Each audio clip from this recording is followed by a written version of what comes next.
Kaixo, egunon lankideok, egunon guztio ikusentzuleok, gaur oraindik ere ez dauka amorru handirik eguraldiak, baina ikusiko duzue arratsalde erditik aurrera frontea sartuko da itsasotik, haizea zakartu, hoztu egingo du eta beste kolore bat hartuko du eguraldiak. Baditu hodei batzuk, kosta partean gehiago, mendebaldean gehiago, ekialdean, iparraldean, nafarroaldean eta oso oskarbi harrapatu du eta beraz izotzetik abiatu da eguna hainbat lekutan. Hodei horiek gehitu egingo dira eta ez da harritzekoa izango orain goiz erdi, eguerdi partean itsasertzean euri pixka bat egingo balu ere, baina batez ere frontea arratsaldean dator,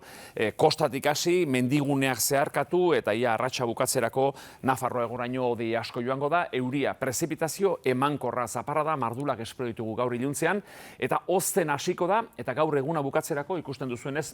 elur mailagia 1200 edo 1000 metrora egin dezake. Temperaturak, orain beroenak, atzo baino altuxeagoak izango ditugu, gaur eguerdi parte hortan 13-14 espero ditugu itsasertzean, barnealdean hotzetik abiatuta kostako zaie, 10-11 geratuko dira, baina gero gau parterako desente hoztuko du, eta esan beharrik ez dago, bihar ere oso egun makurra espero dugu, elurraren mailak behera egingo du, bihar eguna bukatzerako 500 metro ingurua mota dezake elurra, eta ostiral goizaldean are beherago, beraz neguta tankerako egunak, batez ere gaur iluntzetik aurrera hasita.